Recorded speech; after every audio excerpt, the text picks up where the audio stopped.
Well, good evening, good evening, good evening to all of you. How are you today? We have Mike Andrews, we got Sharon, we got Victor Wells, we got Angeli, we got Elaine Haynes. Good night to you. Rhonda, you're still there. Rhonda Thom, Cheryl Jeffrey, all these people, good night, good night, good night to you. Forbes, good night to you too. How y'all doing? I'm hoping that you had a good weekend. Your week would have started well so far. Delon, yes, I'm here with you and I'm happy that you're here too. Like I was saying, I'm hoping that you had a good weekend. You would have had a good week. And so you're here with us to have some more of advancing the cause. And tonight on advancing the cause, we are going to the topic we are featuring tonight is it's official. I don't know if this is a coincidence, but it's official. And so we are going to be talking about what is official, what is not official, and everything else. I'm seeing people jumping here, people jumping there, all kinds of things I'm seeing happening, but it's official. According to Beres Hammond, it's official. And so I want to introduce to us no stranger, Dr. Mark Devonish, who is always here with us. Mark is always here with us. Mark, tonight it's official. Yes, it's absolutely official. And we can confidently say it's official because we're actually the source of the information. We can get information from a variety of sources, basically, but those will be unofficial. But we get the information tonight from advancing the cause, and it's absolutely official. It's official. And I don't know why some people are telling me something about floor crossing. I don't know what they're talking about floor crossing, but I know it's official.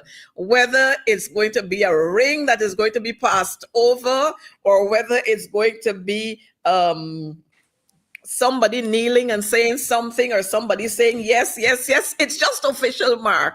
And I'm seeing somebody there saying ACN is a boss. And of course, I want to send out good night greetings to all those who are watching us from near and far. We've got folks from Switzerland who are watching us. We've got some folks from Turkey. We have some folks way out there, some new friends that we've got now, and they're watching us from Dubai. I know they got a quite maybe two or three of them who are watching us from way out in the Middle East. There again. Can't remember where it is, but somewhere down there. But all those who are watching us from the Caribbean, those who are watching us from Georgetown, those who are watching us from the UK, those who are watching us from North America, we want to say thank you for being with us here. And you know what you just have to do. You know what you have to do.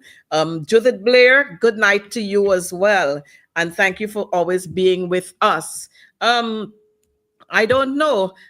Some Nigel Anderson is there and he's saying something. I'm not sure what he's saying, but Nigel, it's good to have you. Nigel Anderson, it's good to have you here with us. I hope you is not text. Nigel, what exactly you want to say? Just maybe you need to tweet your comment there so we know exactly what you want to say. But again, happy birthday to those who would have celebrated their birthday yesterday, the day before, those who have birthdays to be celebrated tomorrow.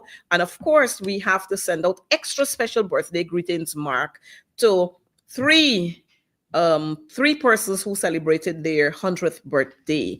We have oh gosh, don't let me get in trouble.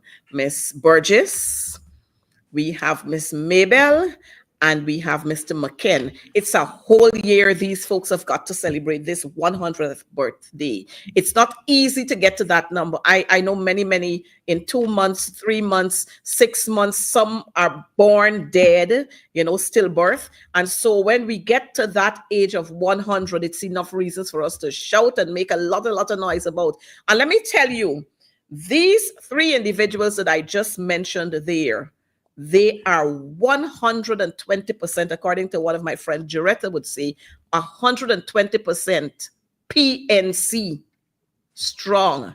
They're not going anywhere. 100% or 120% PNC. And so we want to send out big up to those persons. And we pray that God is going to continue to bless them and spare their lives so that they can see way past September 1st. So to all of you, good night again, and let's move on. It's official. Mark, we saw baby Skello, and there was some rambling with baby Skello. I don't know if the operator could share a little bit of that with us. Oh my, Denise. Denise said her mother was 101 last year. Denise, we'd be happy to get some information from you, and because I would really, really love to come give your mom a hug. Oh my. Gosh, yes, we would love to have that. So Denise, say happy birthday to your mom. We'd be happy to make contact with her, because you know these ages you don't always get them, and so when we get them we have to show them the kind of love. But like I was saying, Mark and viewers, the whole issue of it's official. It's official. Cheryl, hold that piece there. Don't destroy. Cheryl, it's official. We're putting people first. It's official. So, like I was saying just now, we had a baby Skello last week. Maybe 2 weeks ago, we heard some kind of rambling from baby Skello, some song he sang. I mean, I don't really pay attention to baby Skello. Baby Skello is not my kind of guy. He's not my kind of artist, you know, so I don't pay attention to him. But I saw all these ramblings in the newspaper. Dennis Rodriguez, you're here with us too. Thank you. Dennis Rodriguez is from way out on the quarantine there in a village called Nerni. Nice to have you here with us. So we saw baby Skello. And baby Skello sang this song, and lots of persons were upset that he was singing about one of the Hindu goddess and so on and so on and so on and all kinds of crazy things. But then we recognized that baby Skello gave an apology, or he made an apology, whichever where you want to say it. He made an apology. He apologized for what he did because maybe he wasn't thinking too straight, and he said in his apology he was singing to somebody's mother, which I don't buy, and I wouldn't give him credit for that, because you don't sing about women like that. And I agree that what he did there was wrong. But then when we look at the double standards, Mark, again, it's official, the double standards. We penalized baby Skello, but yet we got other people doing all kinds of other things. As a matter of fact, we brought an artist into this country who sang about the Jesus that Christians believe in. And we brought him here. We took him to State House, and he was there cooking what chicken curry or curry chicken. And we didn't make noise about that. But yet, we are here and we're penalizing one set, but we're not penalizing another set. And that cannot be right. Outside of that, we had this crazy girl, somebody Ali. I am not Jennifer. Jennifer Ali. Mark, I don't know. You tell us some more about this. Well, to be honest, as a people, we don't really ask for a lot. We don't ask for all the oil in Guyana. We don't ask for all the gold. We don't ask for all the bauxites. We don't ask for all the timber. All we're simply asking for is consistency. And once there's consistency throughout across the board, everybody's going to be happy. Baby Skello, what he did was wrong. I am not denying the fact that what he did was wrong. But having said that, if you're going to have consistency, it has to go right across the board. Jennifer Ali has been for months now attacking the parents of Adriana Young. And she's been incessantly attacking them with racist comments, very insensitive comments. And the ERC has been completely silent.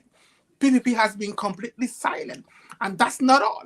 I could recall during the 2020 election impasse, there were lots of people going on social media and making very, very racist comments. And ERC wasn't very active at all. So even though what baby Skello said was wrong, I don't think it justified the penalty he has received, because I cannot understand, if he's to face a magistrate, how she's going to remand him. What's the justification? You remand persons if you have a feeling that they are either a danger to society.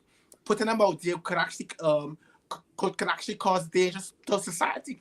How could baby Skello, in a very stupid, nonsensical song, cause danger to society. So it's just the inconsistency and the fact that the rules are not being applied across the board. And because of the fact that people were talking out and people were very vocal about the inconsistency, ERC wake from their slumber to suddenly say that we want to speak to Jennifer Ali. But Jennifer Ali has been misbehaving with her racial language for months. And how could you be attacking? How could you be attacking the parents of Adriana Young? Those parents are grieving. She has to be completely heartless. Jennifer Ali has to be completely heartless. But I strongly believe that to be a racist as in Jennifer Ali, you have to be without a heart. So in ending, I would say Baby Skeller is wrong. Baby Skeller is absolutely wrong. Anyone who decides to attack a religion is actually wrong. But then, having said that, we are living in a secular society. Guyana is a secular state. How can we have blasphemous laws in a secular state? It just doesn't make any sense. How could you actually be charged with disparaging someone's God when you living in a secular state that doesn't recognize religion as such? So it is really a very, very sad thing and a very, very sad day for all. And I think what people need to actually do is sit back and reflect on their actions over the past 4.5 years. Because what they have been doing has been downright racist, success, mucker. We could list them all. The Henry boys could list them all. And they haven't been dragged to the ERC. But it's just consistency we want. We don't want all the oil. We don't want all the bauxite. We don't want all the timber. All we are demanding is consistency. And again, when we look at what is happening in this society, it's not only this issue with baby Skello and Adriana and was this girl named Jennifer Ali, but whatever is her name, because according to Priya, she's Chividi. I can tell she's Chividi. We've been having so many other issues. We have issues where a man is caught with a spliff. And he's sent to prison for 3 years, and a man caught with a whole 4,000, kilograms, whatever you want to call it, ounces, 4 ounces, whatever, and he gets bail. We had that happening just the other day in Region 5, and I'm saying, what is the scale that we're using to give the balance? What scale are we using to give the balance? And you can't talk about quote unquote one Guyana when you're actually treating one set of persons like this, but another set of persons like this. I saw them magistrates again.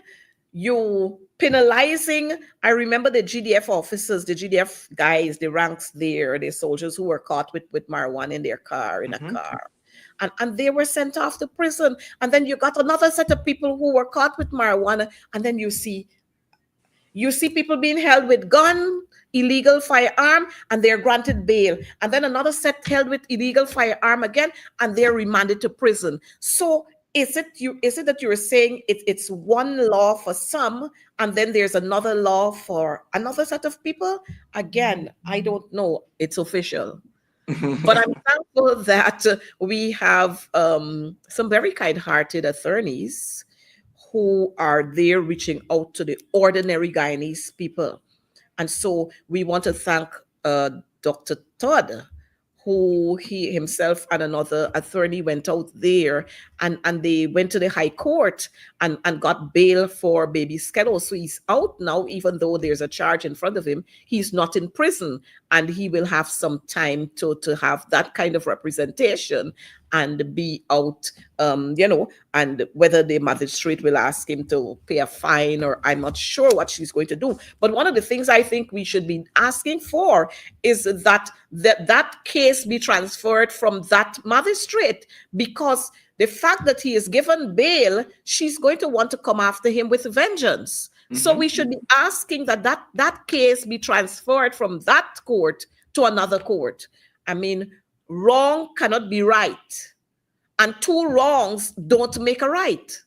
And that is why we're saying it's official, because the kind of foolishness that continue to happen here, it's crazy.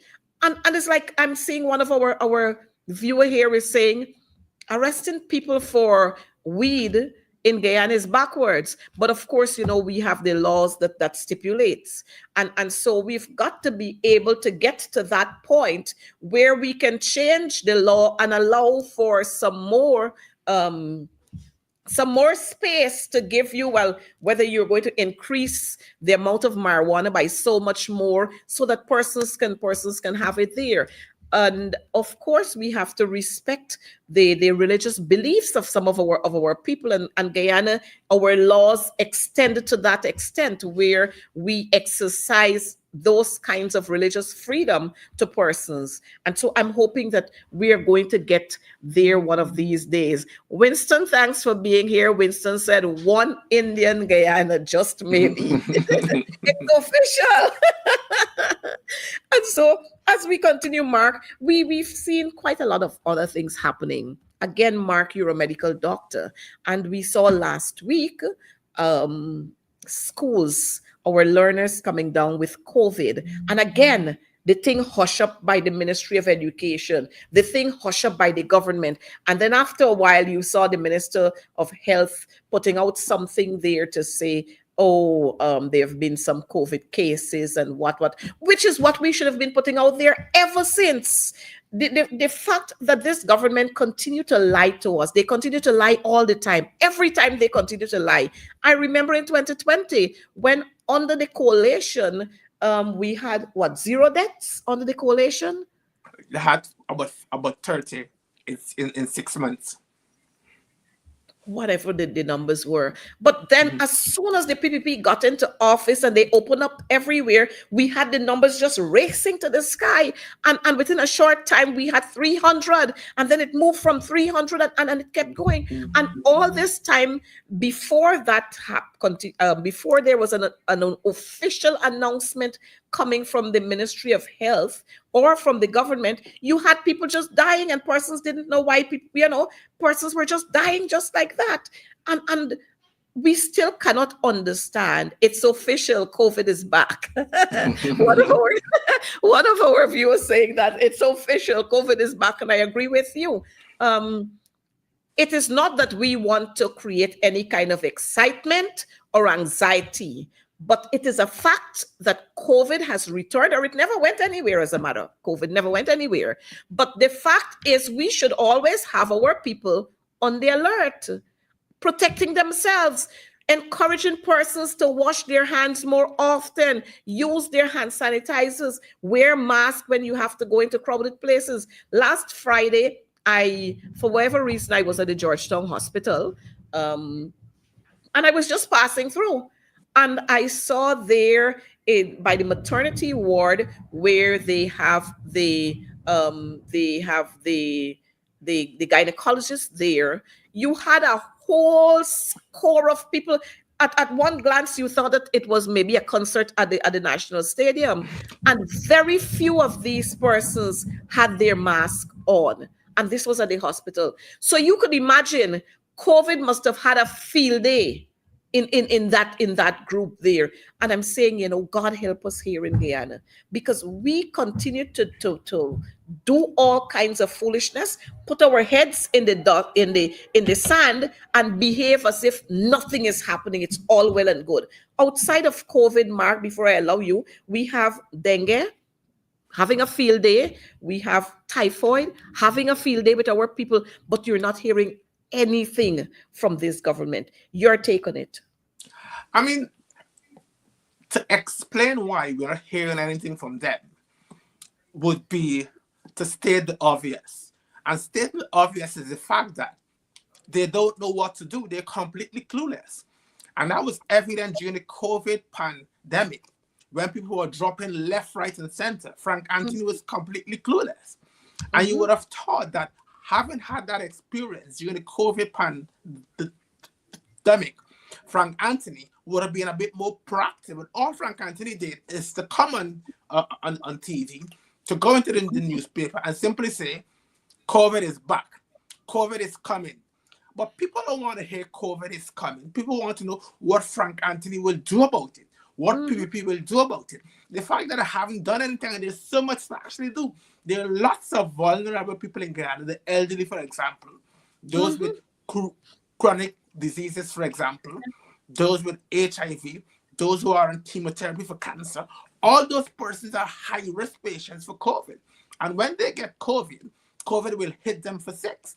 So we have to prepare them. You would want to believe that Frank Anthony would have thought of having some vaccination program to actually deal with the vulnerable people involved, because the kids have it.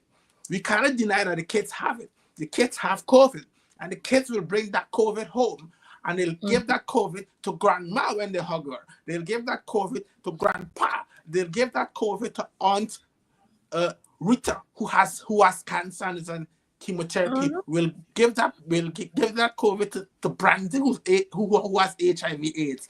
And the fact that you have to think about all these things, and they are not doing absolutely anything about it. The other issue is that dengue is almost predictable.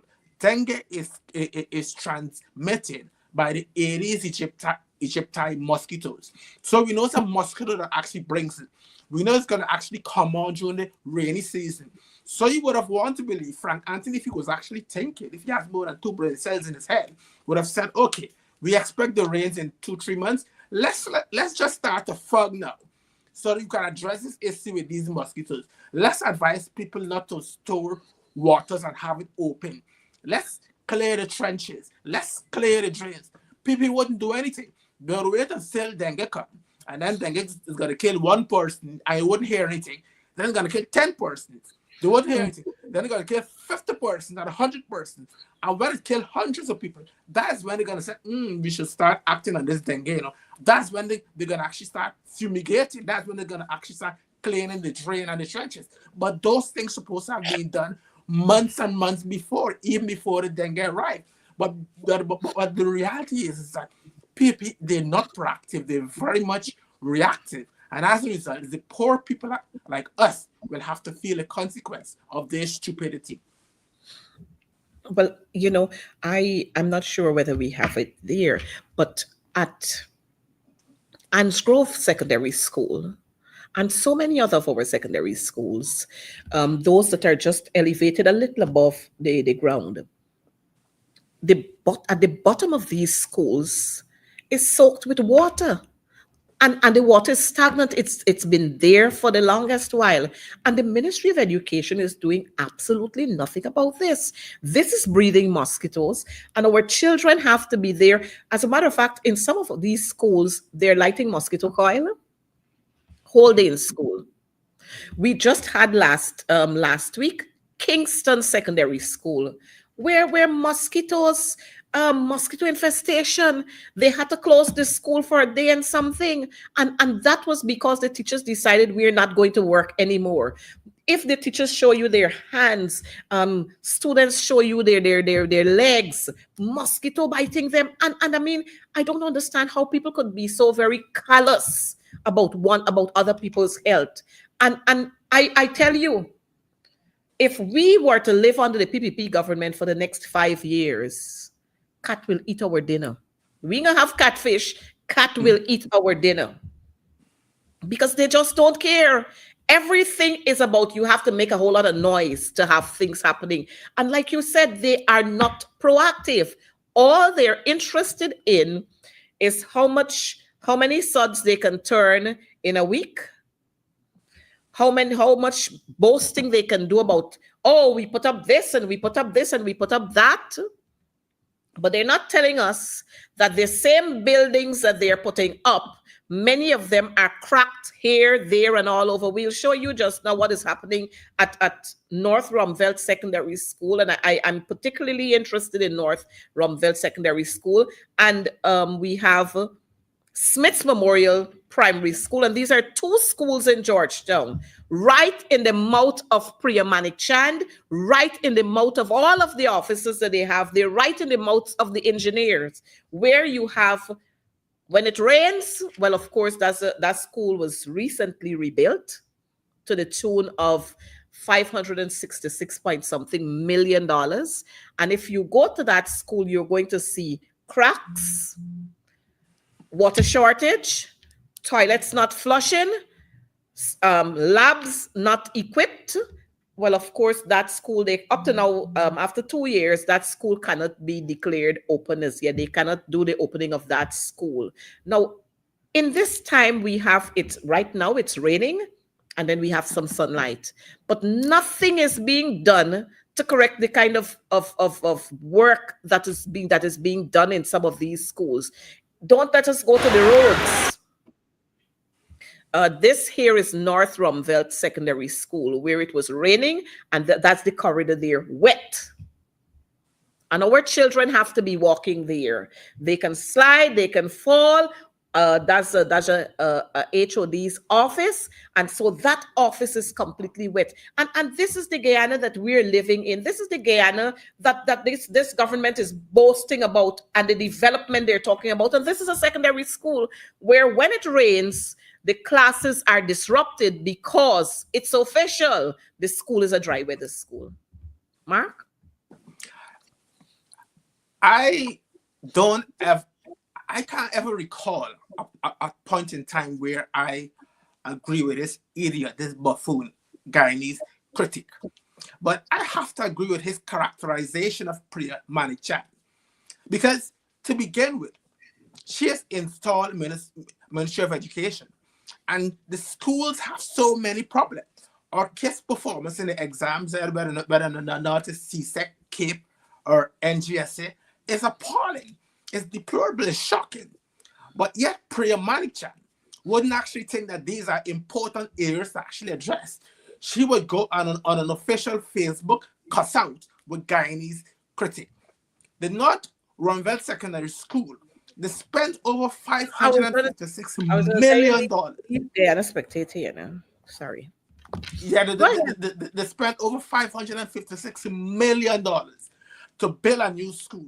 This school hasn't been built for over a year, and it's already started to identify serious problems. They're leaking from the roof. So that begs the question, whoever did the job there did a deplorable job. The toilets can't be flushed. Whoever did a job there did a deplorable job. So the question that needs to be asked, what are we getting, or what are these kids getting for this $556 million that was actually invested in the school? I will tell you, those kids are not getting anything. Everything is going towards PvP friends, families, and favorites, because those are the ones who actually were involved in the construction of the school. And as a result, because they're totally incompetent and they're clueless, and they just get these contracts on the basis of the fact that they're associated with the PPP, they are completely incompetent. And that's evident in the words actually put out. And these are things that Priya Manichan has installed Minister of Education should actually be focused on addressing. She should spend less time on Facebook. Her husband, Merle, should take away her phone, take away her iPad, take away her laptop. Do anything possible to keep Priya off Facebook. Because whenever she goes on Facebook, it's just a ridiculous cuss out. I remember as a kid, we had a Minister of Education, I think it was Shirley Fields Ridley. And I remember as a kid how that woman conducted herself with dignity.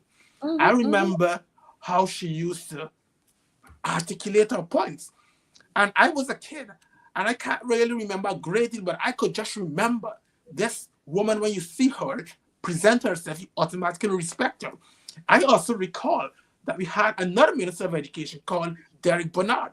That man was absolutely brilliant in the way he expressed himself and the way he held the office. But when you compare Priya to these people, it's comparing chalk to cheese, because Priya is completely clueless. And I wouldn't use the words that Guyanese critic use, but I would completely concur with his characterization of Priya. And she needs someone to give her a kick up there to wake her up, so that she can actually realize that she has children's future in her hands. Well, you jumped the gun, and we're going to talk about it.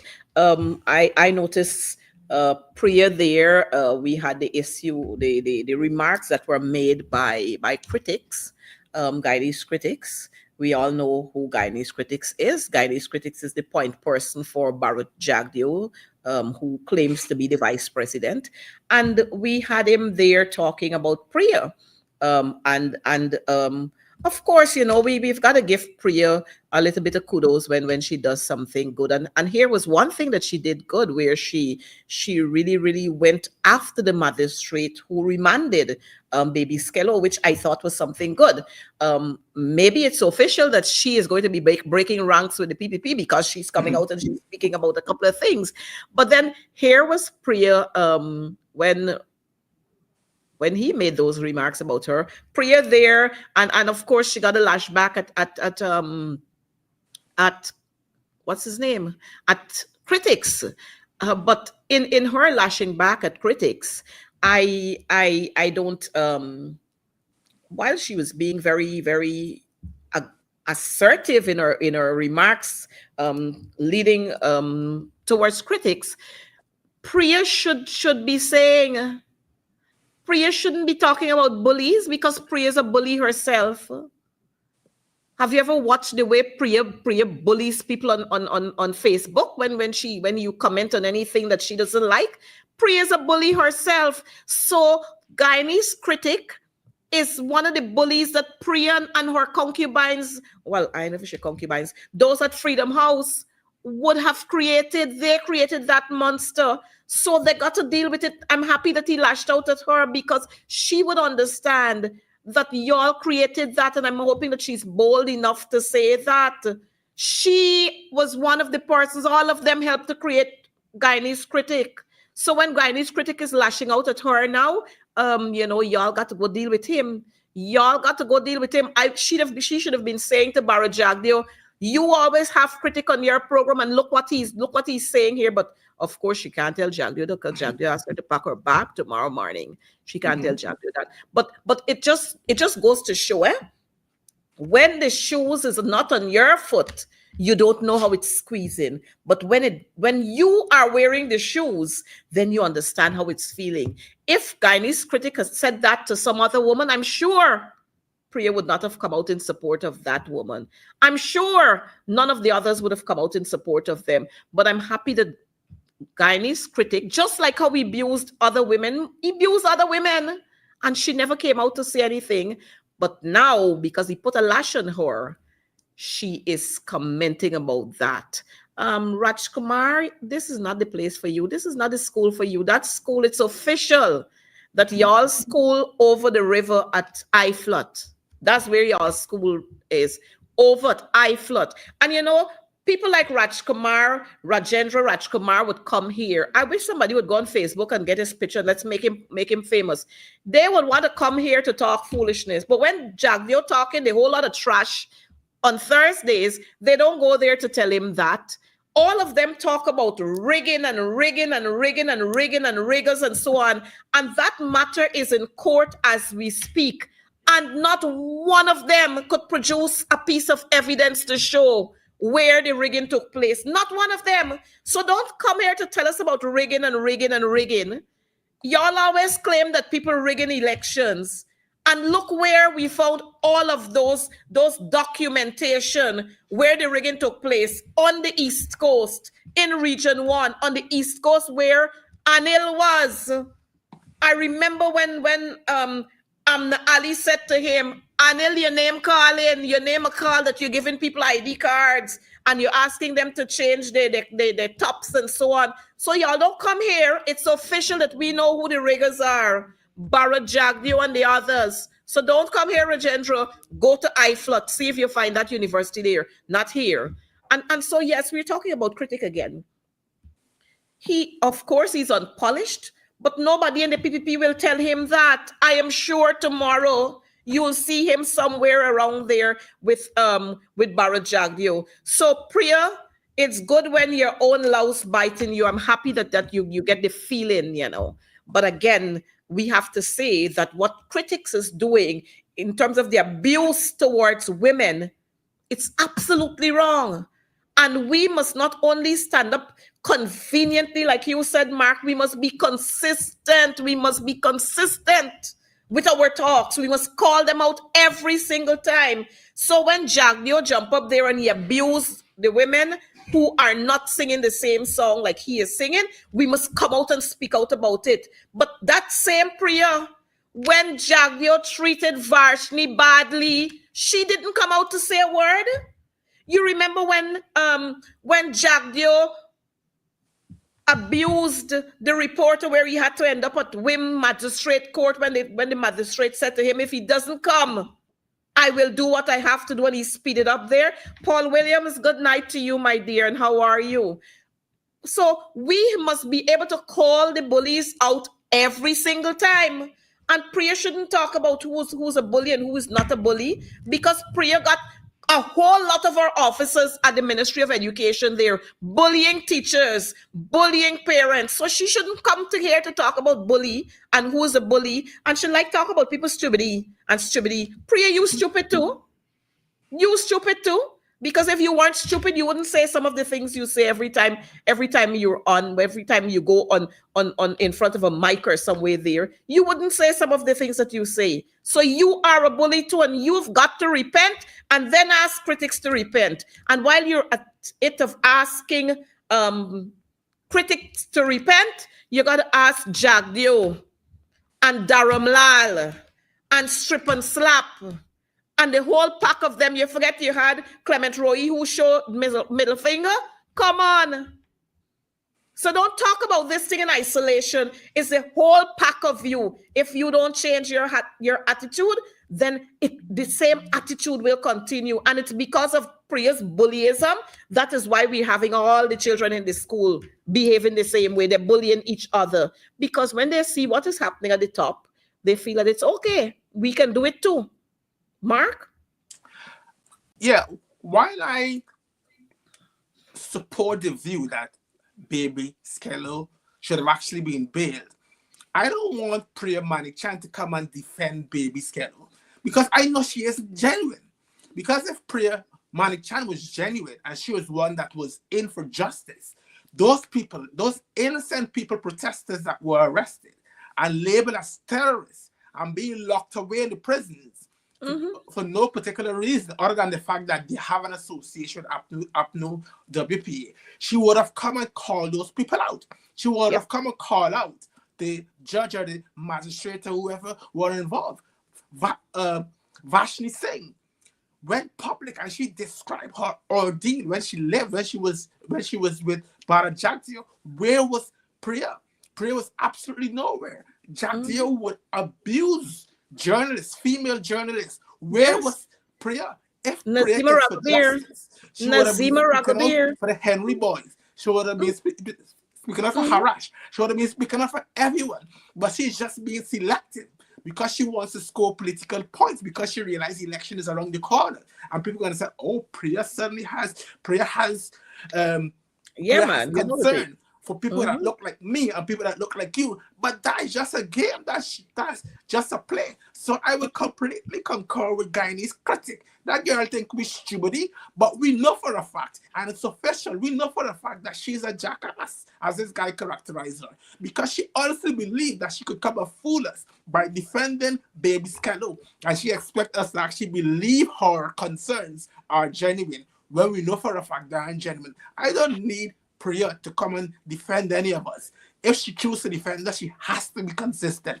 She has to defend us throughout. When those people were protesting up the East Coast, when those people were protesting during the election impasse, and they were burning tires on the road, and they were destroying vehicles, and they attacked the school bus, the David G school bus, Priya went the very next day and gave them hampers.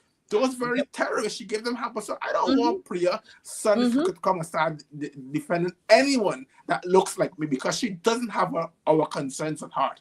She's not even concerned about the North Ravel Secondary School.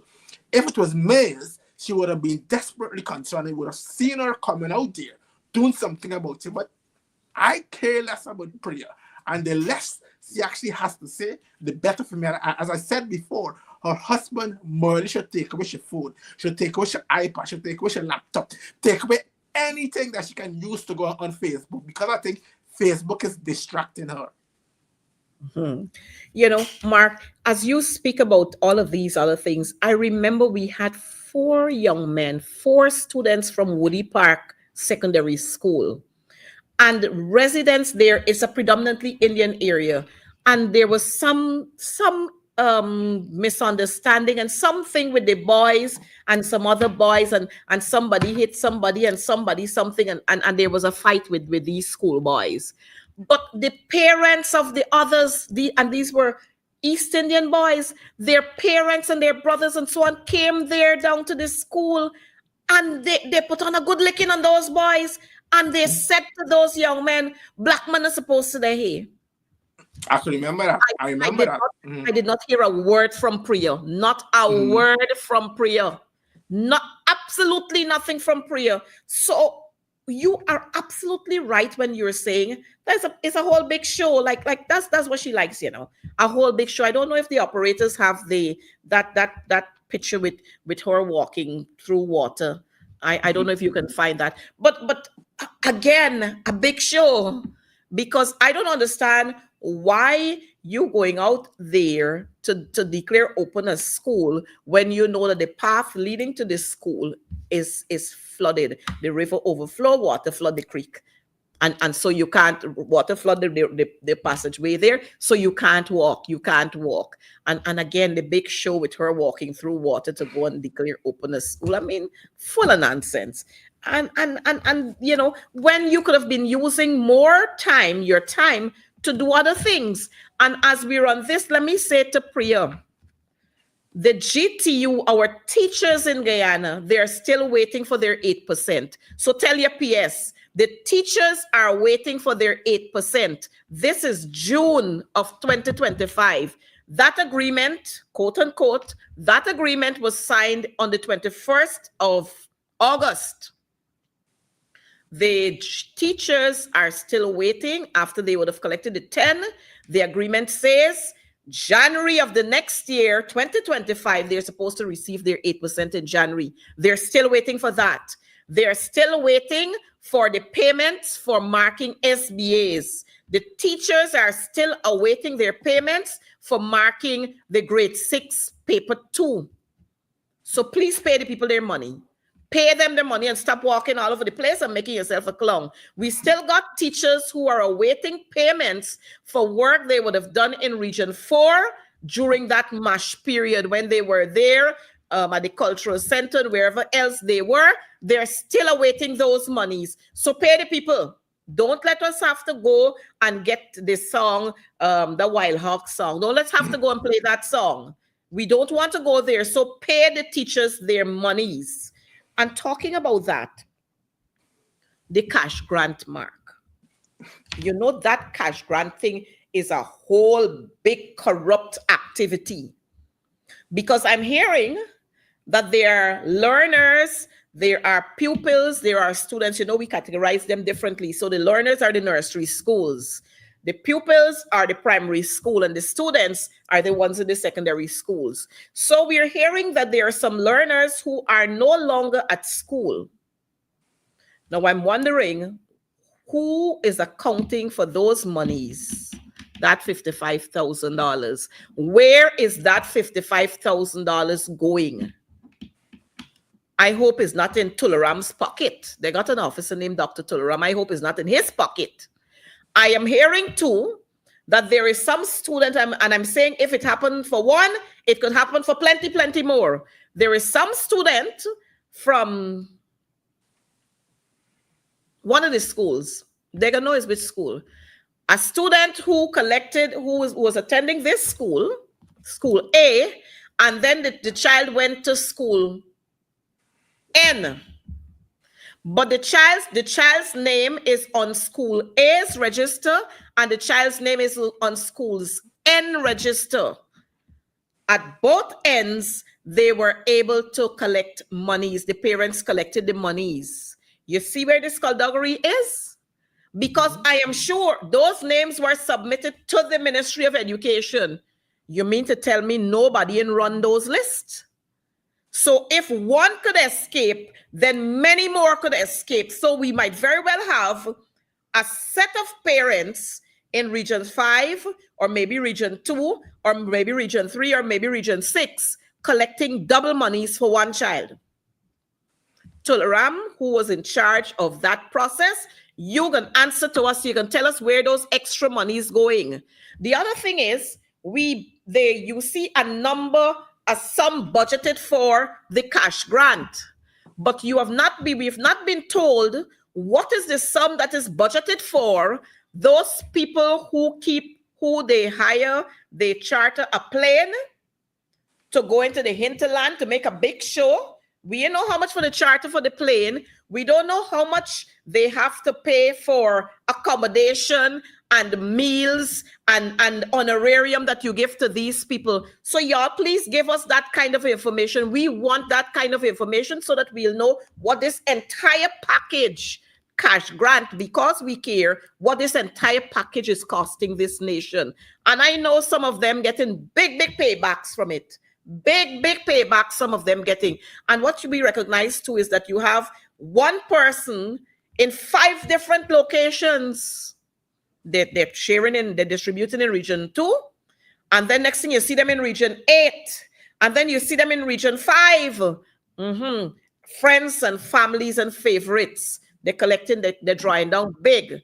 And for the teachers to get a little bit of money, $500 for marking one SBA, it's hard for you to pay them. But you got money to labadouche with your officers running up and down under the guise that they're distributing cash grant. Y'all must tell us those things too. We want to hear about that.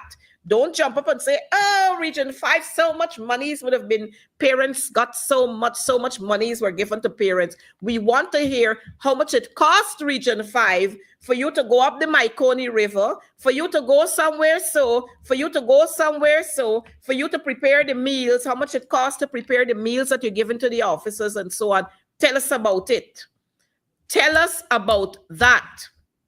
And I'm seeing Melissa Sue here saying to us that racket was going on since the $10,000 per child grant. That is why they're so eager, anything with monies, the PPP up and about, they're jumping up, they get life, anything with what they got to do with monies. But when it comes to actual work, no. I don't know if the operators, they have the video there to show us with Durban Park. Mark, we had the grand national cleanup, but again, we're not consistent because you got Durban Park there and it was left. Durban Park was scratched off the list. Off the list. And I'm saying to us, if you're going to talk cleanup, then you must identify places where you're going to clean.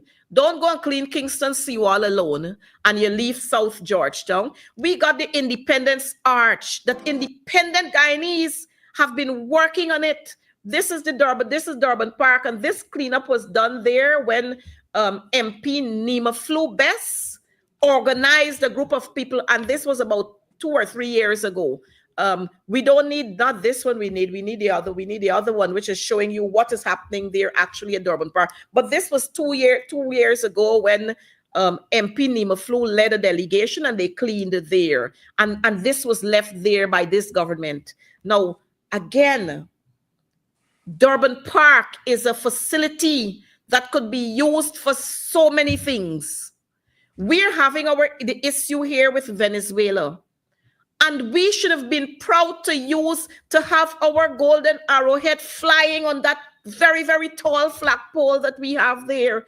But no, it was built by the coalition, so the PPP ain't doing anything. According to Barrett Jagdeo, Durban Park will be fixed when they have a second term in office. Well, y'all ain't got no second term to get. No more term you can get. You have no more term to get. So it means that everything you have to do something, and they're going to do it the next time they come around in government. You were there for 5 years. Why didn't you fix it? You did not even attempt to do anything to Durban Park. And this is the kind of mentality. It's official. The PPP are very vindictive, one-sided, and I don't know what else to call them. And they always see other people different from them. It's official. And we're not going to bypass this and sugarcoat this. It's official. They are very, very vindictive and one-sided and bad-minded. That's who the PPP are. And we've got to say this Every time. We've got to let our people know this every time. And you see, they got, yes, Tommy Lee, today is official. It's official jump ship day. Yes. And so this is what the PPP, they've been doing all the time. Let's look at Linden.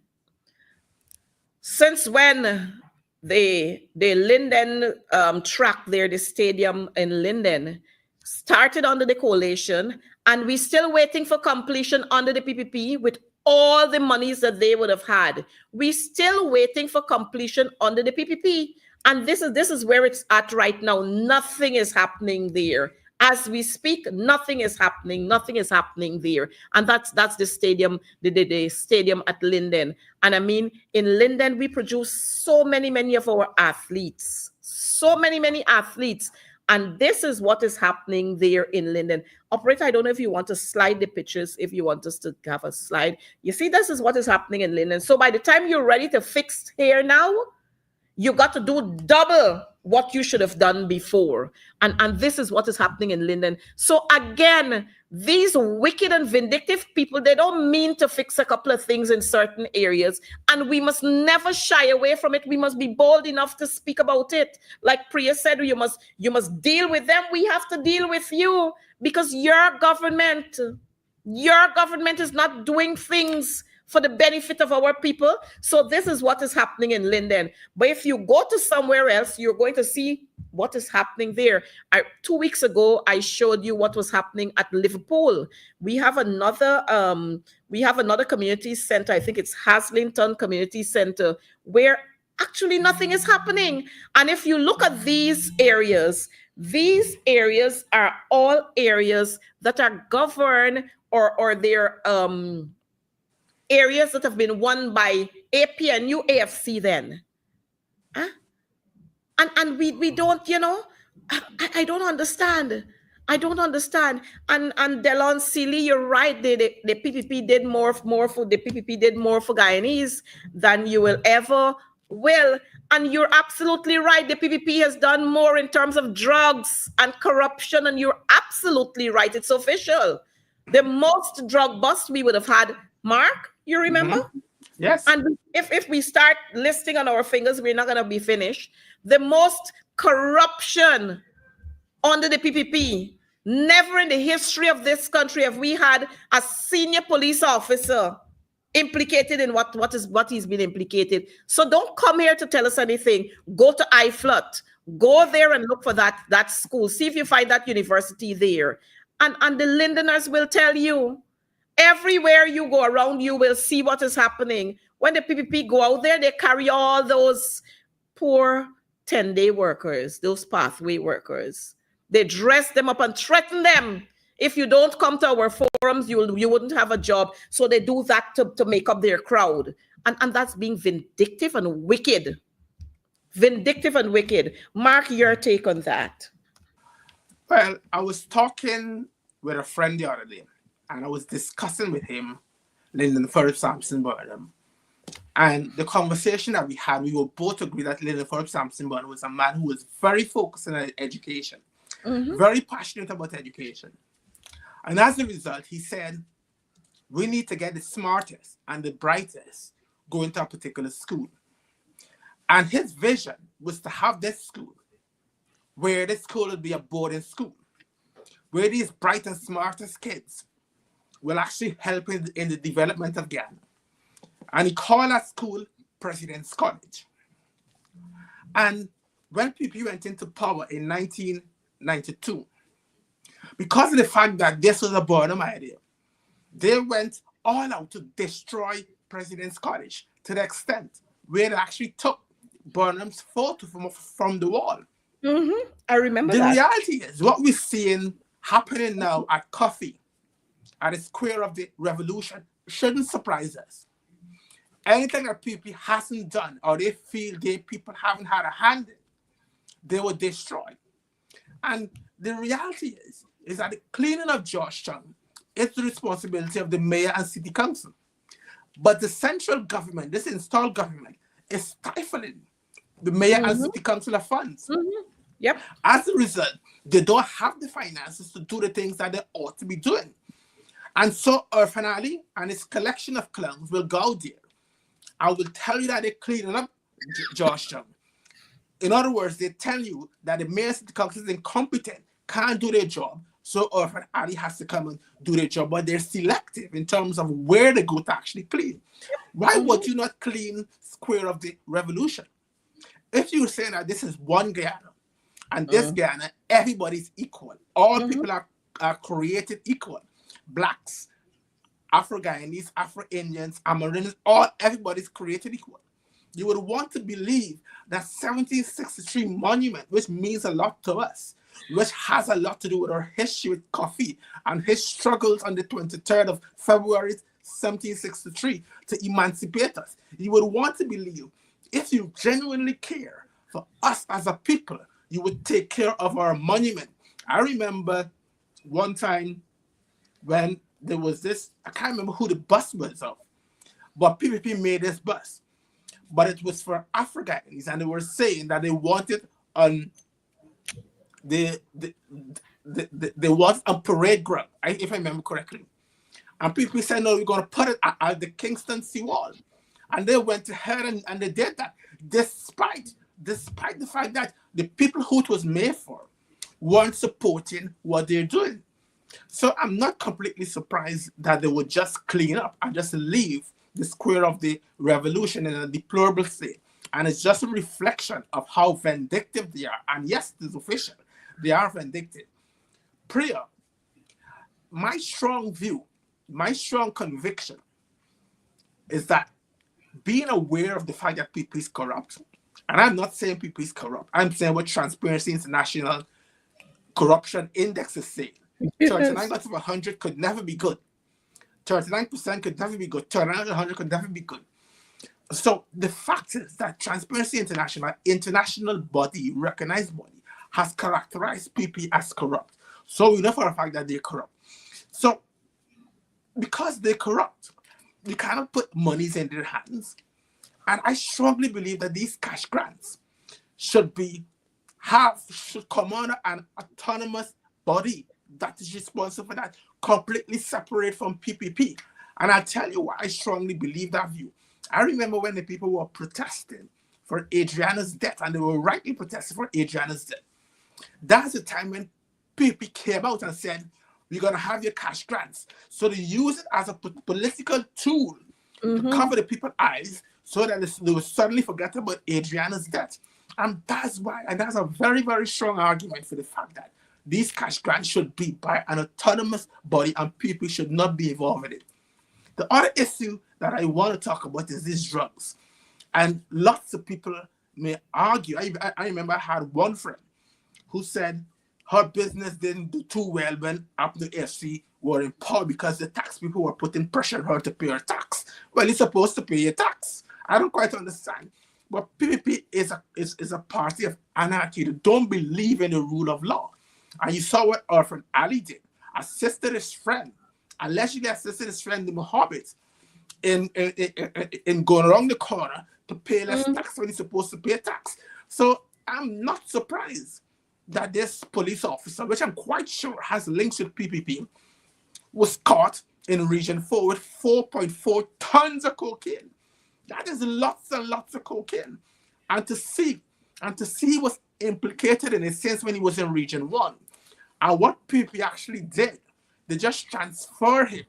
How could you transfer someone like that? Oh, yes. They should have been taking action since then. And if the Americans didn't come out and put sanctions on him, they would have put him on whatever leave they actually put him on. So the fact is that, why is it that America has to come and tell us what illegalities are taking place in our country? Why is it the installed government can't recognize those illegalities themselves and address those issues? But they wouldn't address those issues simply because those persons who are involved in illegalities are their friends, families, and favorites. And if there was any doubt about it, it is completely official now that PPP is just a party for the friends, families, and favorites. Mark, I'm happy that you were saying that, because every time you have to talk about it, then some people want to say, oh, this, oh, that, oh, the other, oh, the other. But I like what Sylvia Nelson is saying. All are created equal, but some are more equal than some. Quotation from the book Animal Farm. And we've Mhm. seen this. Some are more equal than some in Guyana.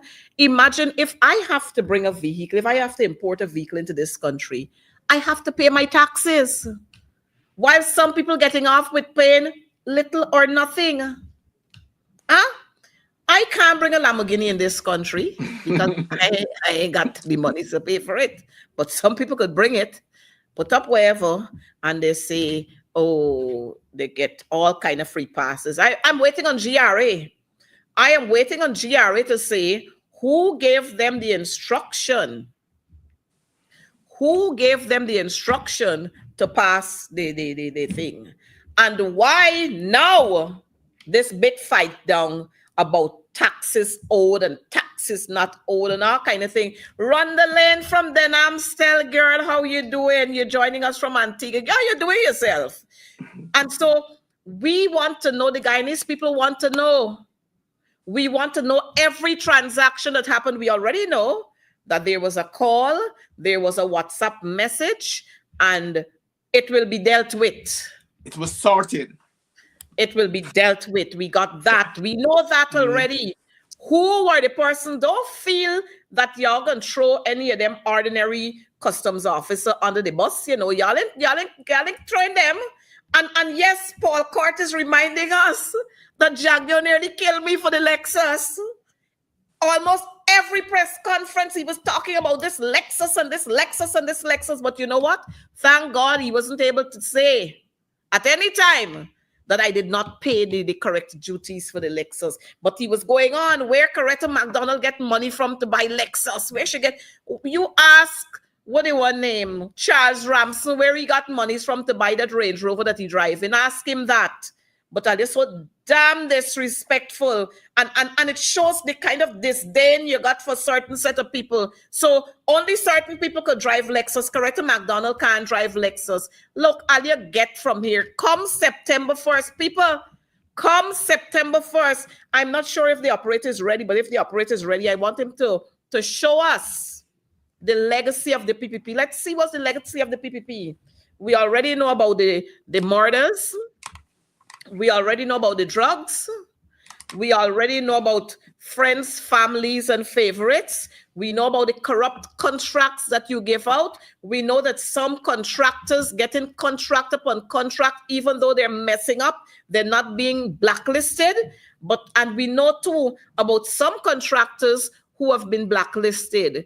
We know about some ordinary Guyanese who have been thrown in the lockups. We know about the police lying and saying, oh, this is so and that is so, and giving wrong, false information, and they're still on the job. We know about police officers who covering up drug run-ins, and all they get is a transfer from somewhere. We know about all of that. But I want to remind you, our viewers, of some other things that are the legacies of the PPP. So don't bother with them when they jump up and talk about, oh, we put up this building and we do that road. Look, we got the concussion road. If you see how it cracking, huh? The concussion road, if you see how it cracking, Evan Prasad head really ain't good. He bunks he head and he meditation just scatter. He really ain't good. Don't bother with how much seats Norton can get and how much Amansa can get. What you need to worry about is how many seats Azruddin Mohammeds will get. That's what you got to worry about. Don't worry about how much Norton and Amansa can get, because let me tell you, when we say we solid as a rock. We are moving. Of course, Roald Daniels, we want to know how much for the Telsa, wherever it name, I don't even know the name of the car. We want to know how much for that. And if the duties were paid. Oh, he said as 0 seats. If as getting 0 seats, why y'all going and disrupt the man meeting when he having his meetings? Evan Prasad, get from here, you and Kevin Hardat. And if they talk about Kevin Hardat, I wonder if he related to the Hardat that we got at the ministry there, that his name calling in all kind of skullduggery. You get from here with all your crazy self. Operator, do you have those pictures and those pictures there that you wanted us to see? The legacy of the PPP before we talk about before we close off on it's official. Yes, I guess you can just do them, run them on the screen so our viewers can see the legacy of the PPP. I want you to see the legacy. Watch, that's the legacy of the PPP right there. The legacy of the PPP. Their own minister was murdered. His sister, his guard, his dog, his brother-in-law. Up to now, they can't get answers for it. That is your legacy, PPP. Right there, that's your legacy. Again, PPP's legacy. And when we talk about Courtney, we have to talk about the Henry boys. We have to talk about Harry Singh. We got to talk about the 3 in Linden and then the 2 in Linden. We got to talk about Orange Boston. That's only a couple. That's your legacy. That's your legacy there. Look your legacy here again. Look, a parliamentarian sitting in parliament when she should not be sitting there, but the corrupt government allow her to continue to sit there simply because she will vote for them every time a motion comes up in parliament. She will vote for them. Don't bother with that one. You're gonna see the walls are gonna crack on that one just now. Don't bother with Diamond. Look the PPP legacy. That's the PPP legacy right there. Right there. Alleged rape, man, sodomized man, all kind of man. Look, that's the PPP legacy right there. And you see who y'all got with Alia? I ain't gonna tell y'all. Just go back to Parliament the other day. Not forgetting your right, Holidar. Not forgetting him who they say he committed suicide. That's the PPP legacy. Look, the PPP legacy right there. One accused of, operator, go back to that one. One accused of rape, sodomy, all kind of thing. How much Amerindian young girls he molested. The other one, niece, get caught with cocaine at the airport, admitted that she should self-strap it on. She went for evaluation and they saw her at cricket recently. The other one, where y'all know about the other one, it's official. Hop over, grasshopper, from PPP to AFC to PNC to APNU, back to PPP. Grasshopper. That's their legacy. Look, man. Viewers, it's official. Look, the two. These two that you're seeing there, they didn't want to see the best bone in each other.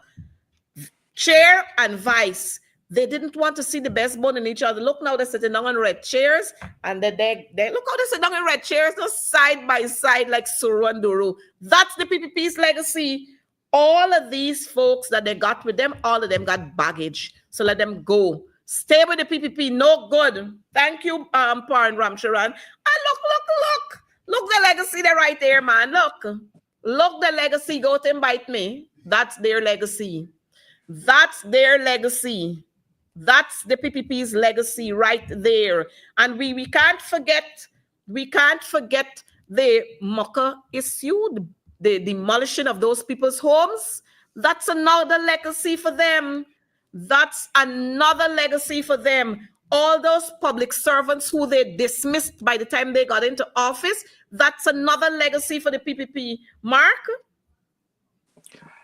PPP legacy is something that they really can't boast about. And the more we can actually highlight this until September, 1st September, the more we can actually remind our people that PPP isn't a party that we should actually be a part of. And to see Daniel Sira, I remember he was part of the recount. And I remember during the recount process, I was on a Mark Benchcop show. I was being interviewed by Mark Benchcop. And Siram was a part of that show. And Siram broke down in tears and said that his recount cannot go in vain because he would die for PNC and all hosts of stuff, he said. And clearly he's not prepared to die for PNC. Clearly, he was being attracted to the party of criminals because he has allegedly assaulted his wife, not once, twice, with a gun. How can you have someone doing that in a country where domestic abuse, where femicide is so prevalent, and have someone of such powers and authority actually doing it? He wouldn't feel comfortable in PNC. Why would he? He needs to go closer to Jack Dio because Jack Dio is the kind of person. He needs to go closer to Dharam Lal because Dharam Lal is that kind of person. So he would find a perfect home in PPP just because of the fact of his criminal inclinations. This girl, Gita, I still can't get my head around her. I still can't understand what could have attracted her to PPP. I could understand C-Ram going there because he has charges. He has charges pending, and he knows for a fact that PPP has no respect for the judiciaries. PPP don't believe in the separation of powers. Will automatically get him free of those charges. So I could, to an extent, I could understand C-Ram. But Gita, I can't understand her. Why is she actually going there? And why would she want to go on a campaign trail with Dharamlal, somebody who is so tainted? I would have feel embarrassed. I'm a man. I would feel embarrassed actually standing close to him, because I would automatically say, people would say birds of a feather flock together. And to see she's comfortable with him is just absolutely shocking. Van West Charles has always been an opportunistic aristocrat. That is him. He wanted to become the head of PNC. He wanted to become the leader of PNC. And he was unable to become the leader of PNC. He subsequently became Norton's advisor. And he failed to realize that an advice is something you give to someone, but someone doesn't necessarily have to accept what advice you give them. And it appears that this advice that he was given to Norton were pro-PPP advice. So since then, he was a mole of PPP. He was an agent of PPP.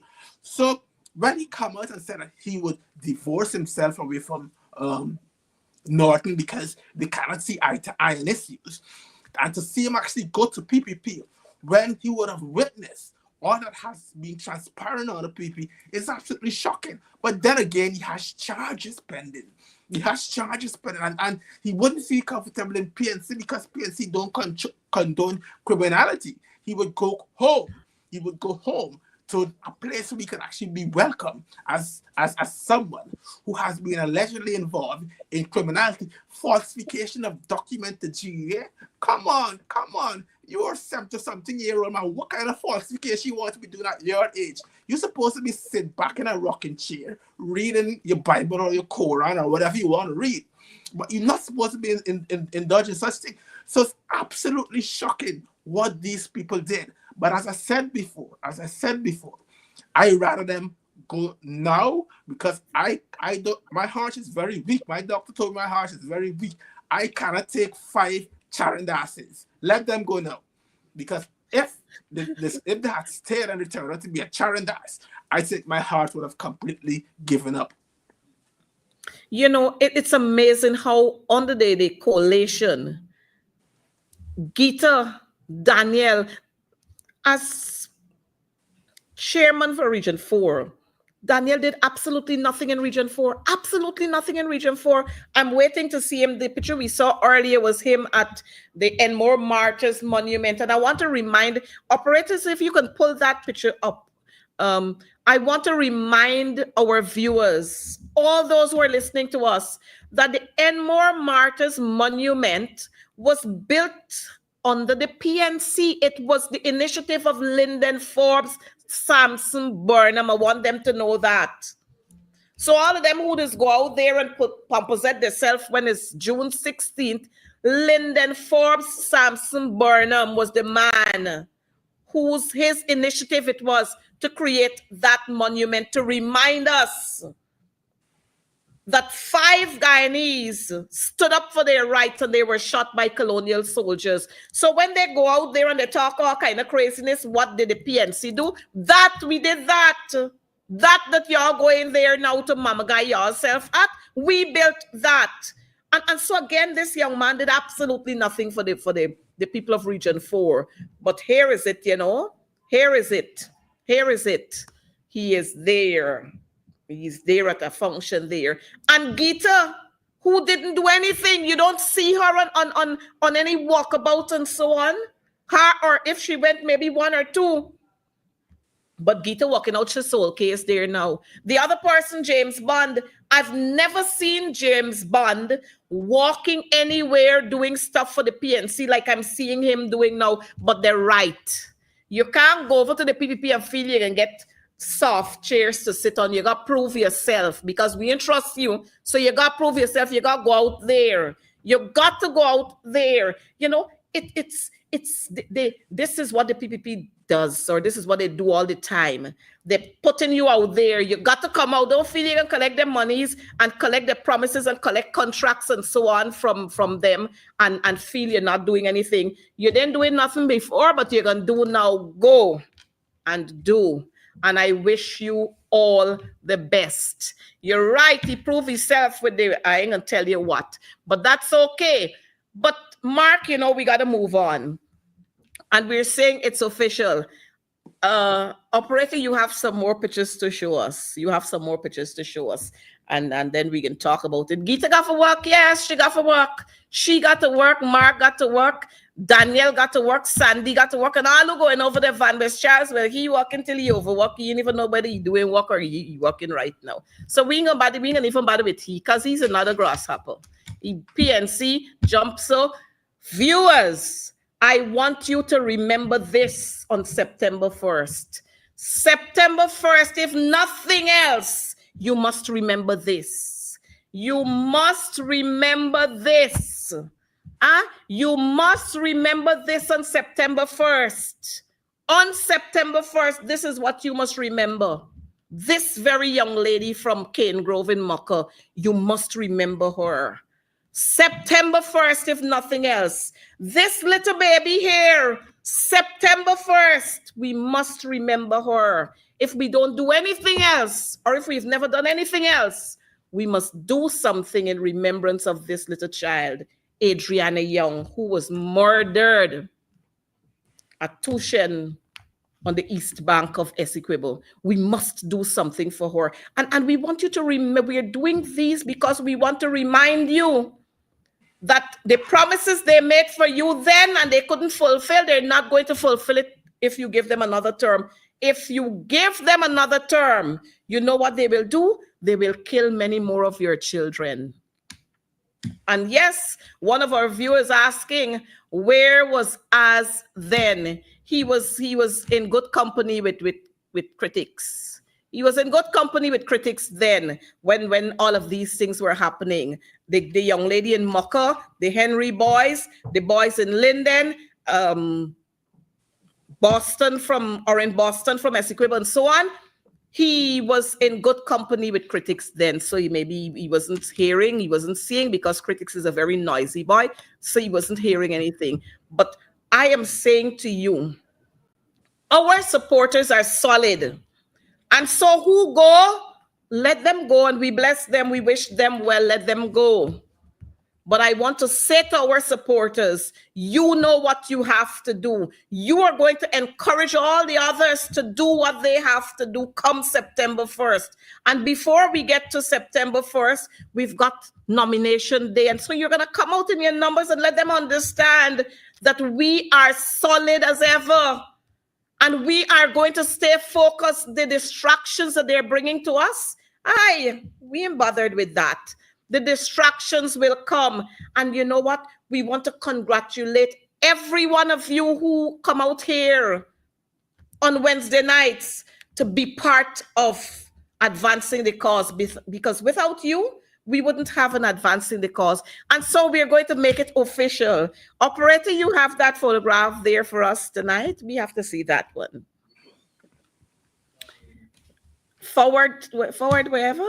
Go forward together something. I don't know what.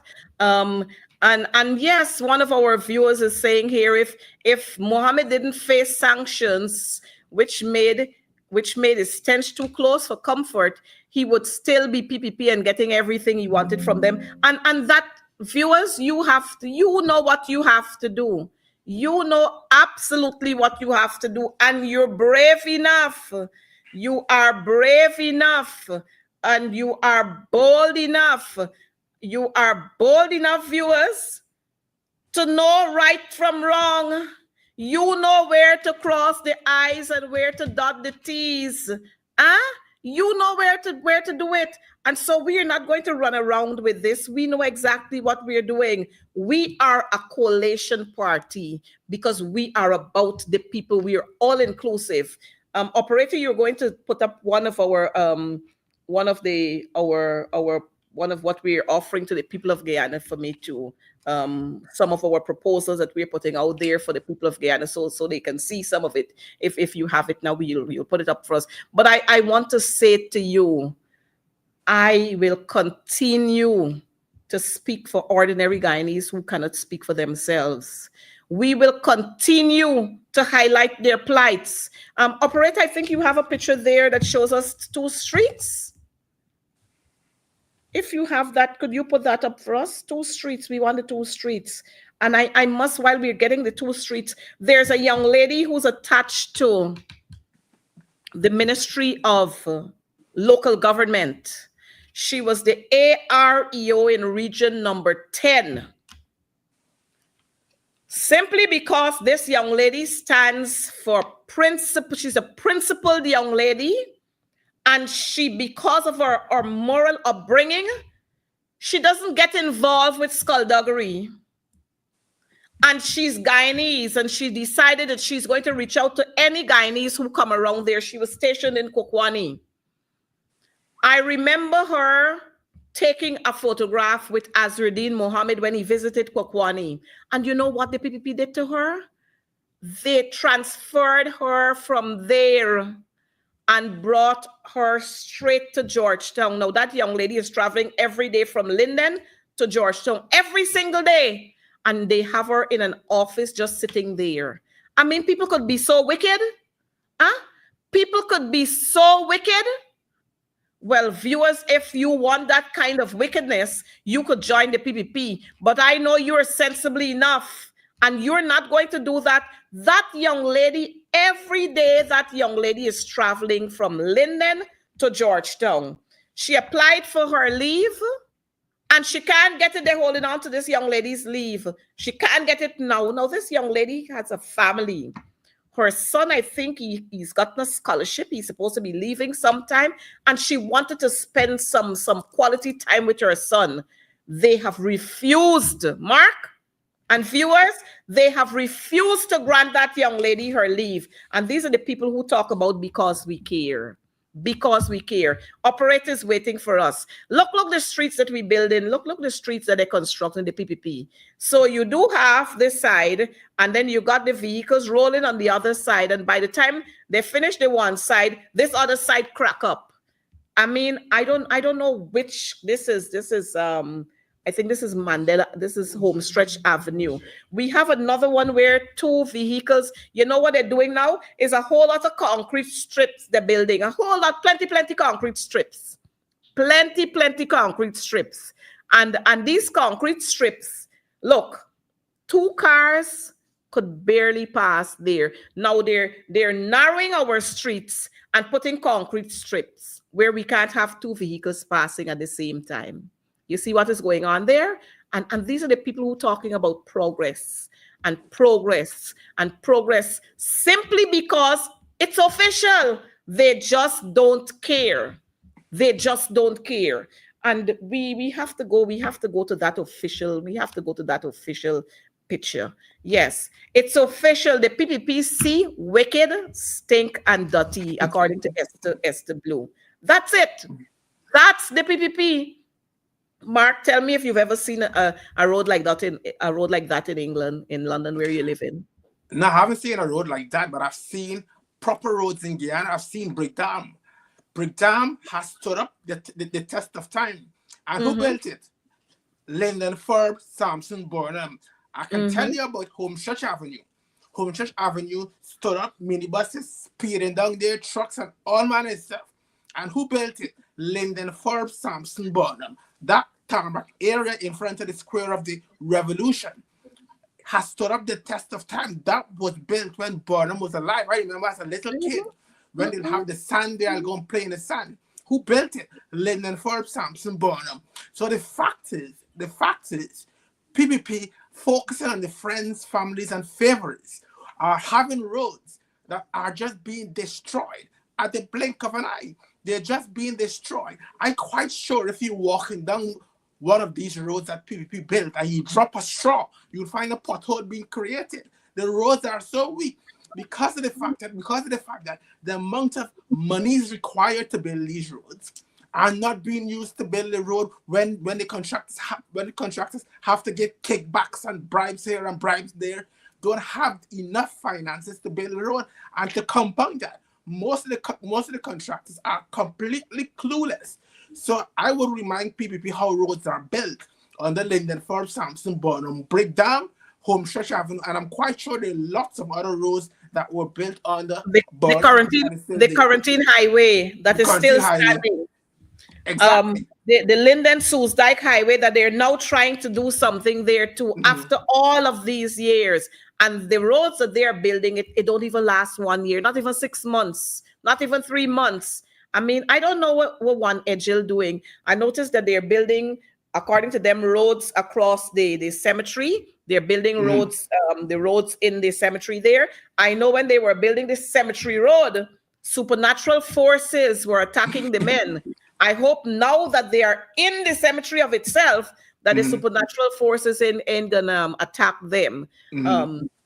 But this is what happens here under the disguise of development and progress. And it's going to be development and progress because plenty of people like Evan Passad and them, they could thief the money. So it's progress for them. It's progress for people like y'all because y'all could thief the money. But you know what? I don't care how many hospitals are being built. It's a good thing. But what is not good is that you're building hospitals and you don't have manpower to man them. That is foolishness. So it's official that the PDP are a bunch of fools. You don't go building hospitals and then you don't get nurses and doctors to work in them. And then you're putting nurses to work extra hours and you're instructing and demanding and compelling them to work extra hours. You want to kill poor people? Huh? When a nurse is tired, she'll do anything. When a doctor is tired, he will do anything. We're not going to have that in this country. You're building new hospitals, but the ones that you have, you're allowing them to fall apart.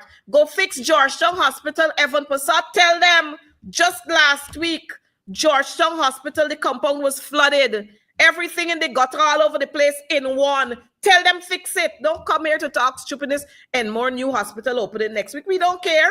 It's good that they're doing that. It's not their monies. Let me remind you, it's not their monies building that. It is our money.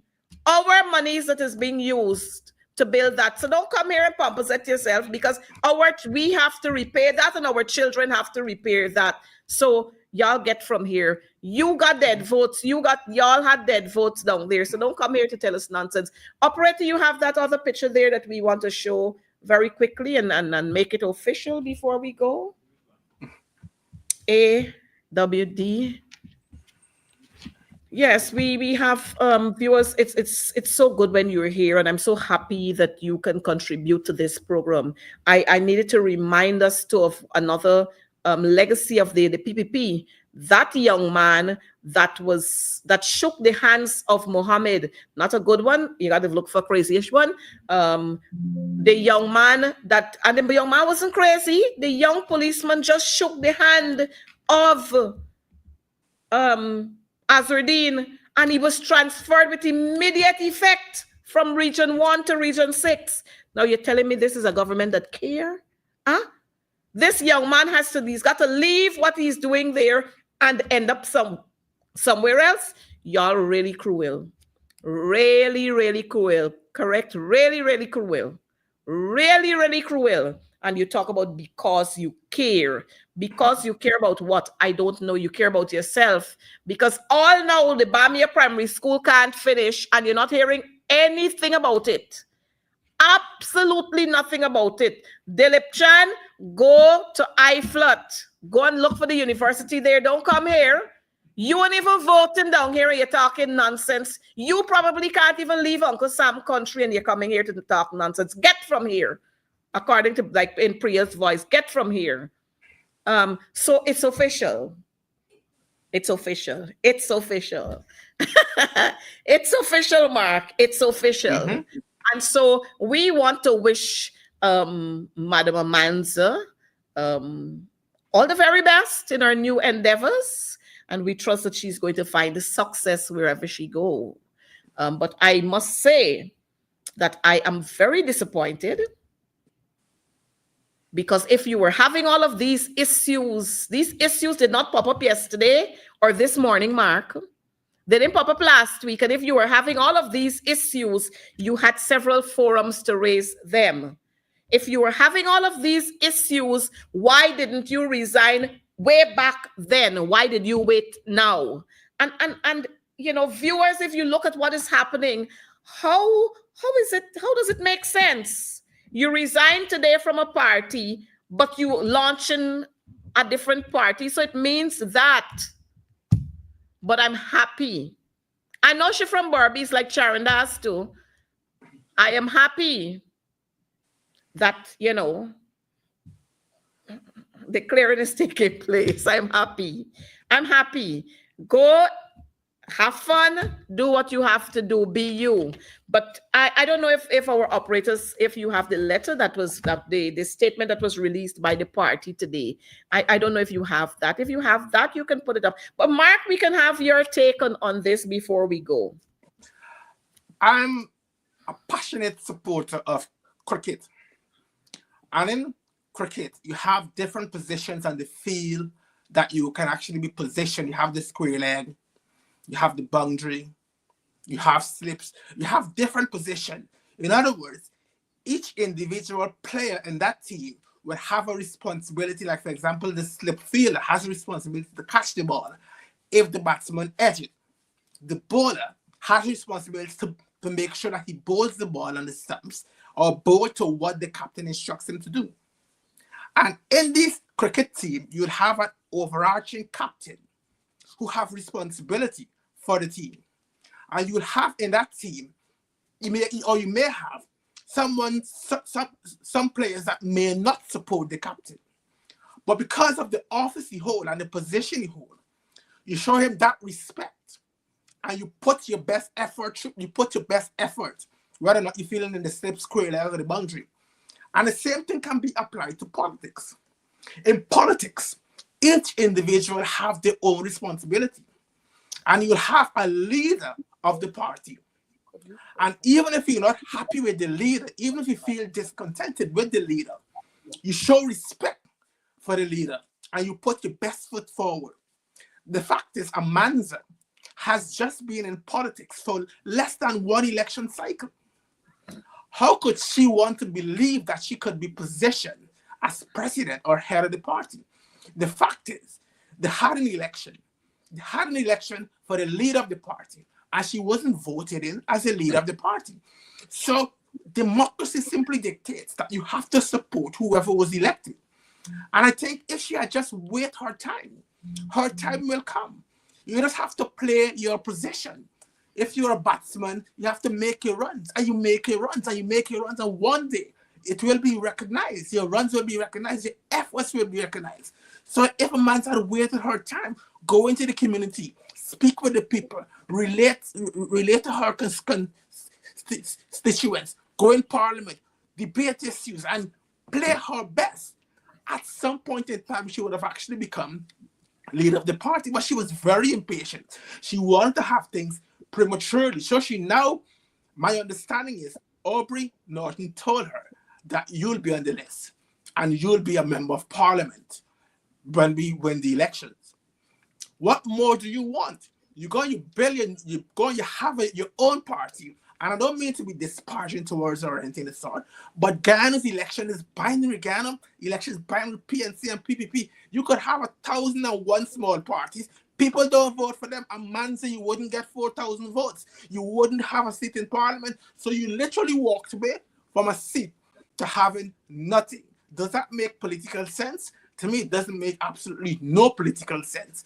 But I guess she's getting advisors, and advisors are telling her what to do and what not to do. But I think she has received very, very poor advice, because she should have actually remained in PNC and continue to contribute towards PNC. And at some point in time, her contributions will be recognized and she'll be elevated to the position of leader.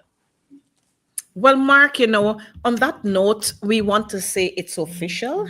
And I want to say again, I wish my sister the very best. I don't care who is with her. They got a right to go with her. But I want to say to those of you who are watching here, I am 100% PNCR. I have nowhere to go. I have no party to form. Whatever issues I am having here, I'm going to work it out right here because I have an obligation to the people who continue to vote for us. They look to us for leadership. And all of us can't be leaders. You don't see 6, 7, 8 people winning a race. It's one winner you usually have in a race. One person getting first, or maybe you might have a tie. You got second and a third. But this is official. Let me show you what is official. It's official. This is what is official. This is what is official for us. Coming from the party itself, this is what you need to come down. We need a statement. This is what is official for us. The statement coming from this party, so that our viewers, you can have an opportunity to see what is official. It's loading or something, operator? Yes. So you're going to see what is official. And that is official. And you know, I am so very proud of this party that I'm a part of. And I'm sure Mark would be saying the same thing, and Rhonda and all the other persons who are on there, going, except for a few of the clowns that Barry Jagdia would put here. We are all saying the same thing, that we are proud of our party. We're so proud of the young people who are on board, the additional young people who are on board. I think we can have this statement now. Yes. So here is this statement. I don't know if you'll be able to use a little more, give us a little more space. Open that a little more so our viewers will be able to read that. We're going to give you about 2 or 3 minutes to read that. And that is what is official. It's official. And we're not going to run from this. This party has been in existence for long, more than 60 years. And we're not going to run from this. This is what is official. And we are bold enough to stand and say it. We are bold enough to have you read what is here. It's official. An official statement coming from the party. Is it on there now that we can allow? Yes, this is what is official from the party. So it reads, we wouldn't, okay. It reads, coming down, you need to come down a little more. No. The People's National Congress Reform. Statement on Amanza Walton Desire's resignation from the PNCR. On the 7th of June, 2025, the party, through its leader and leader of the opposition, Mr. Aubrey C. Norton, met with Ms. Amanza Walton Desire to discuss her involvement in the 2025 general and regional elections. Note, Mr. David Hales accompanied the leader to the meeting in a supportive capacity. Ms. Walton Desire was informed that she could bring an additional person to the meeting, but she declined to do so. During that meeting, Ms. Walton Desire inquired whether she could be guaranteed extraction from the list to become a member of the next parliament. In response, Mr. Norton assured her that she will be extracted to be a member of parliament. She was also informed of the role she would play in the APNU government. She then asked about her role in the campaign, and Mr. Norton informed her that she would be a member of the campaign management team. Are we through there? We have another part. So the party has noted that Ms. Walton Desire has made her resignation, in which she claims that no offer was made to her. She made that public, that no offer was made to her. And so that is why I'm releasing this public statement. This is a gross misrepresentation of the facts. The party finds it necessary to correct this inaccuracy and is therefore placing this clarification in the public domain in response to the misleading statements contained in her letter of resignation. On behalf of the People's National Congress Reform and the parliamentary opposition, the party extends its gratitude to Ms. Walton Desire for her service and wishes her well in her future endeavors. Viewers, This is official. And so we want to thank you for being with us here. Yes, Yvonne, 60 years plus the PNC. I wasn't even born yet. I got plenty more years to reach there. Mark, the same thing for you. And Mm-hmm. so when so many of us would have left, the party still stood strong. And I want to remind our viewers that the party is bigger than all of us. None of us is bigger than this party. And so we will continue to push forward. We have an elections to win come September 1st. And viewers, see you there on July 4th. And then we'll see you on the 22nd. The 22nd, I think it is. And we are all going to be marching there on nominations day, and we're going to get it right. Thanks for being here. Be safe on the roadways. I recognize we're having lots more accidents, but be safe on the roadways. Operator, we have another picture that we wanted to show very quickly. The 5. Yes, we have another picture that we want to show very, very quickly, Mark. And it's official. It's official. And we're gonna tickle you. We're gonna tickle you. It's official. But we're happy that things are happening. We're happy that we're going places. These are some of the pictures I wanted to show you with the leader of the PNCR in Bartica last Saturday. And you're going to see this was not a rent-a-crowd. These were real people who were living in Bartica. Some of them accompanied the leader. A very few of them accompanied the leader on his visit to Bartica because it was the first time for some of them heading to Bartica. We don't rent crowd. We don't put on jerseys on people. We don't threaten anybody. These are our young people who were there with the leader, walking the streets of Bartica, distributing our handouts. These are our young people, and we're so very proud of them.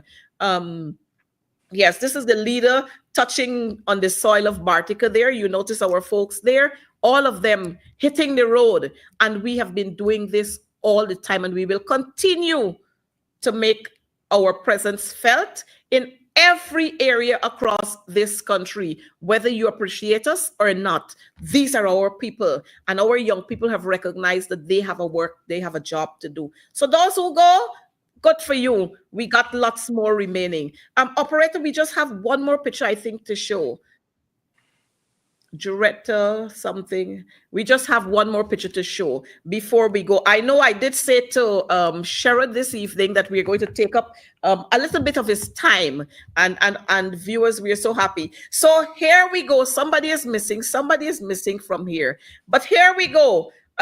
We have a few new faces who are going to be I don't know if joining us, but these are the faces who have been speaking out against injustice. They've been calling a spade and a spoon a spoon. And we're happy that some of these faces are continuing to stand for justice. So we have Ms. Joretta Fernandes, we have the one and only Dr.